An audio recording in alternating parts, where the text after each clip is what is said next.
Hello students, welcome to Ekta Science Education class. Right way, right learning is the motto of this class. Share knowledge, gain knowledge. Yes, so today we are going to learn about lesson number 12, electricity and circuits. But before we start the lesson, just subscribe, hit the bell icon and get the notifications of the class.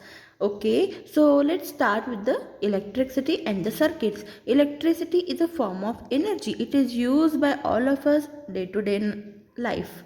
Now electricity is useful form of the energy. It plays vital role in our daily life. Just imagine a day without electricity. Electricity is essential not for our homes but also for the industries and factories. So that electricity is said to be the backbone or pillar of the modern industrial society. Why? Because electricity is essential not for just the home but for industries and factories where large machines are powered by the electricity. In satellite communication, in large industries, the uses of the in large industries and factories, the large machines are powered by the electricity. In the cold storage areas, the electricity is used to keep the food items cold for the refrigerations. In power plant, the electricity plays very important role. Okay, then in satellite communication also electricity is used for sending and receiving waves or signals. You can see here. Okay, so electricity is used in hospital also. In hospitals, several machines and equipment run on electricity. During the surgery, the electricity is needed. Therefore, electricity is considered to be the backbone or pillar of the modern industrial society. Now, electricity is a form of energy could do wonders. That is why it remains a field of extreme curiosity among the various scientists of the past. The way we use electricity today is a result of the numerous researches and discoveries by the hundreds of the scientists. This electricity is useful. The trains and many transport systems also run with the help of the electricity, as well as the home appliances like shown in the images. Different home appliances also run on the electricity, so electricity plays vital role.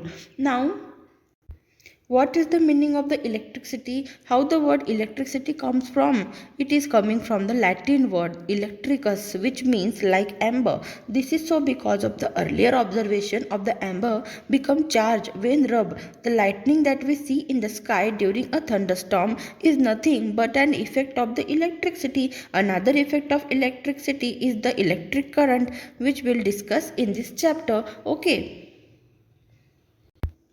We know that each and everything in the world is made of the tiny particles known as the atom. Every atom consists of a nucleus containing neutrons, protons.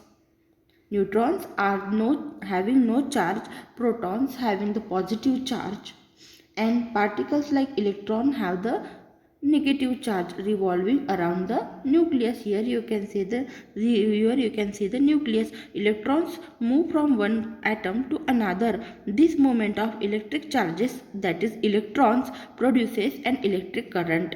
The movement of the electron from one atom to another makes the electric charges, and that is also called as the electric current. Electric current or electricity is the flow of the movement of the electric charges in the electric wire.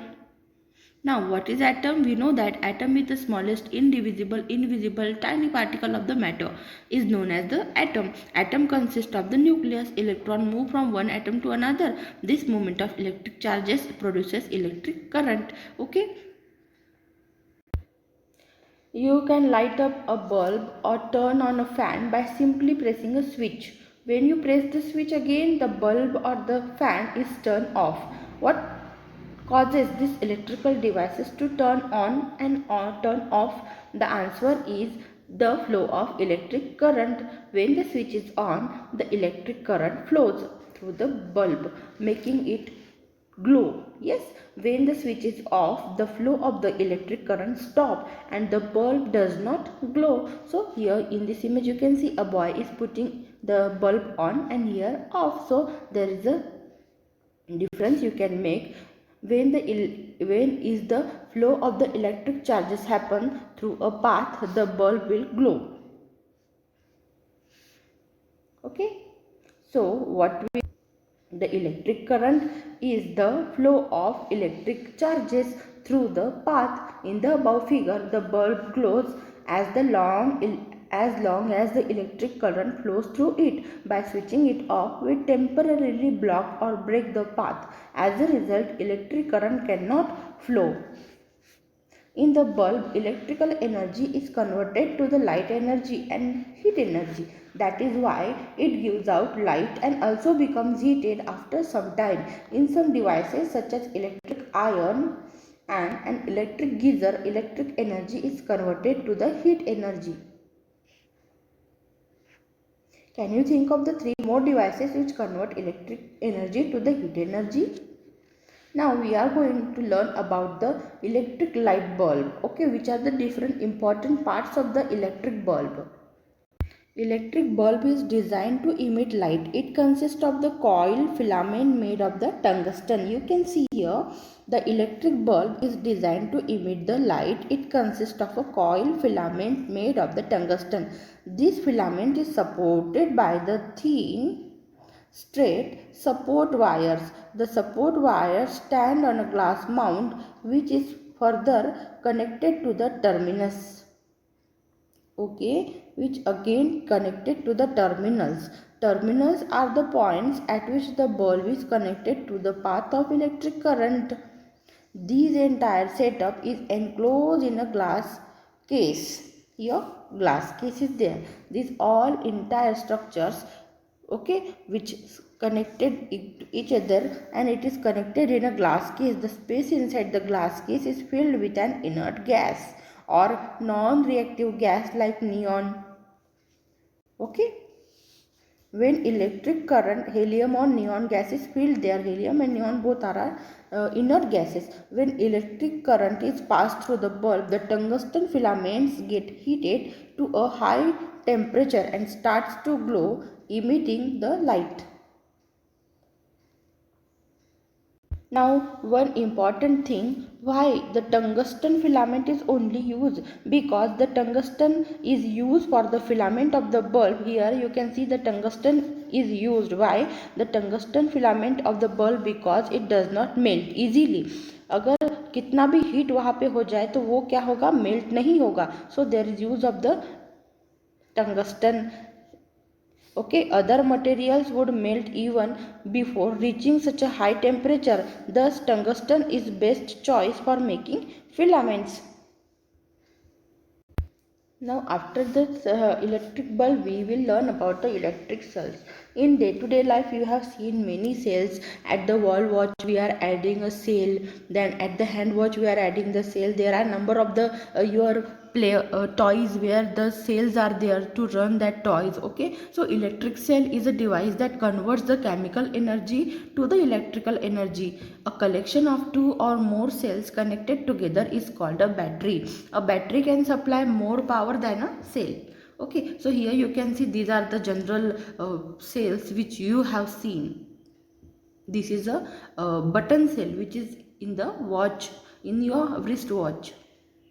Now other common available batteries. Let's learn about the structure of the battery inside the what is there in the battery. Now electrical cell or battery is used to operate things like clocks, calculators and phones. It is a small source of electricity. It is also known as a pencil cell or the dry cell. Pencil or the dry cell. Now other forms of the batteries which are commonly available like alkaline, lithium cylindrical batteries, lithium coin type batteries, solar batteries and etc. Now let's learn about the structure. Now you can see this battery or cell is made up with the upper side the metal cap. Then expansion space is there. In between the zinc case or negative electrode is located.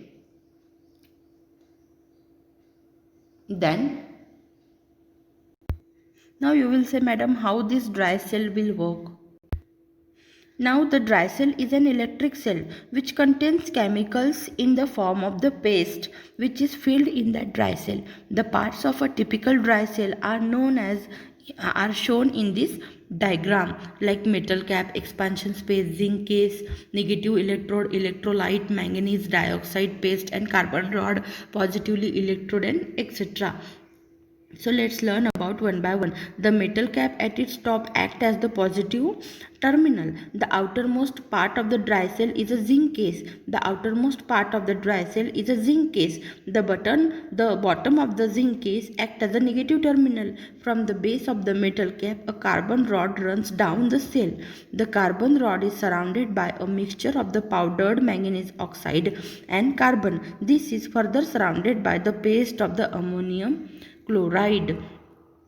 When the two terminals of the dry cell are connected, electric current flows through the wire because of the reaction taking place inside it. Okay, so this is about the dry cell. In case if you are having any doubt or any confusion, just comment on comment box. And thank you student for watching. Please like, share and subscribe. Comment if any queries arise in your mind, just comment. And thank you students, thank you so much for watching this video.